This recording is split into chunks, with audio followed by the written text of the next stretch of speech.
Have you ever wondered if you could make an umbrella out of lasers? A question that might sound like the plot of a science fiction novel, but one that surprisingly has some scientific merit. Lasers, or light amplification by stimulated emission of radiation, are streams of photons, particles of light that move in a straight line with a single wavelength. They're the stuff of barcode scanners, concert light shows, and yes, even potential umbrella material. Imagine standing in the rain, a button pressed, and voila! An umbrella of lasers forms above you, creating an impervious shield against the falling droplets.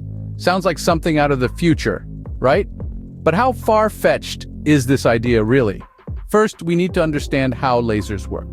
They're created when the atoms in a material get excited and then return to their normal state. As they do, they emit photons. These photons then stimulate other excited atoms to emit more photons, creating a domino effect of light production. This light is then amplified and directed into a beam. So theoretically, could you make an umbrella out of lasers? The answer is not quite.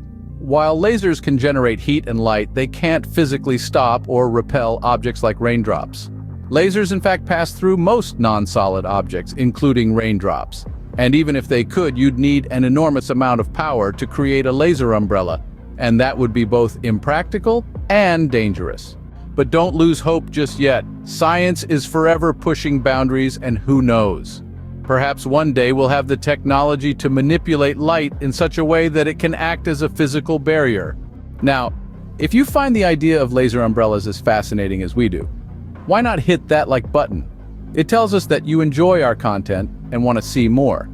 And while you're at it, consider subscribing. Not only will you get notified every time we post a new video, but you'll also be joining a community of curious minds just like yours. So go ahead, give that subscribe button a click. You never know when the next big idea will spark your imagination.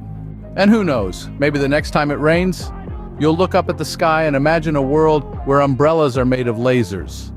Until then, keep questioning, keep exploring, and most importantly, keep dreaming.